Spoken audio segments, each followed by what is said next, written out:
The rain hadn't stopped since the burial. My twins clung to me, small fists tightening around my coat sleeves, their sobs lost in the storm. I carried their grief with mine until we reached home, or what used to be home. The locks had changed. My mother-in-law's voice hissed through the crack of the door. "Clear out! Tiffany needs a showroom, not a nursery." My father-in-law's tone followed, cold and dismissive. "Not our problem." The door shut. The bolt slid into place like a final insult. My children stood in the rain, crying for warmth, for safety. I stared at the door, at the house my wife and I built, at the life ripped away before her body was even cold. And in that moment, I knew grief wasn't my enemy. They were. At first, I told myself it was grief making me hear cruelty where there was only callousness, that funerals twist people, that property and money pull masks off faces. But denial is fragile. Her clothes were still inside, her photographs, her perfume lingered in the rooms I couldn't enter.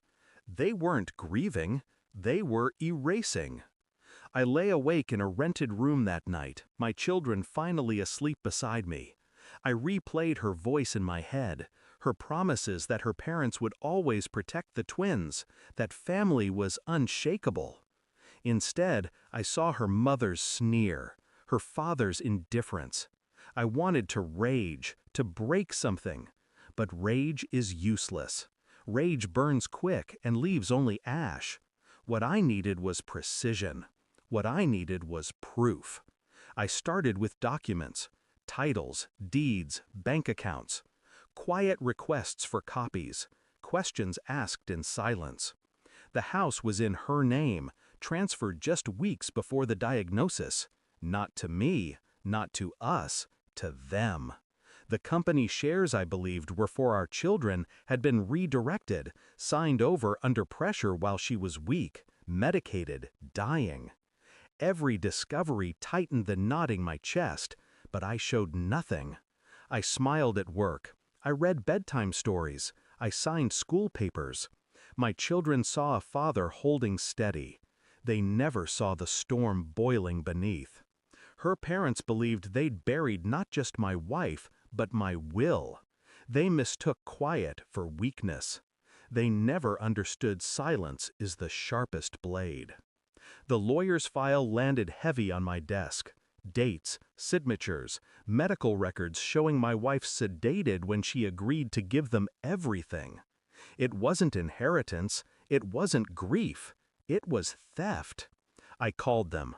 Calm, polite, invited them to dinner. Neutral ground. They came, smug, certain I'd finally accepted defeat. When dessert ended, I slid the folder across the table. Their faces drained as each page turned. Coercion, I said softly. Fraud. Elder abuse. Choose the word you like. My mother-in-law's mouth trembled. You wouldn't? I cut her off. You already did.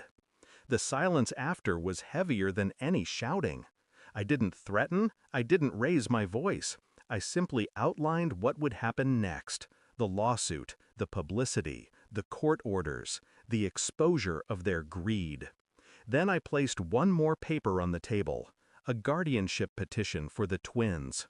Filed, approved, irrevocable. You'll never touch them again, I said. Not their lives, not their future, not even their names. Her father's jaw clenched, fury boiling behind his eyes. Her mother began to cry, but I felt nothing. They had taken my wife. They had tried to take everything else. All I did was return the silence. Weeks later, the house was legally mine again, empty, stripped of their presence. I walked through the rooms, children's laughter echoing faintly as they played upstairs. My wife's picture hung on the wall, her eyes steady, watching. I didn't speak to her, didn't pray, didn't promise. I simply understood.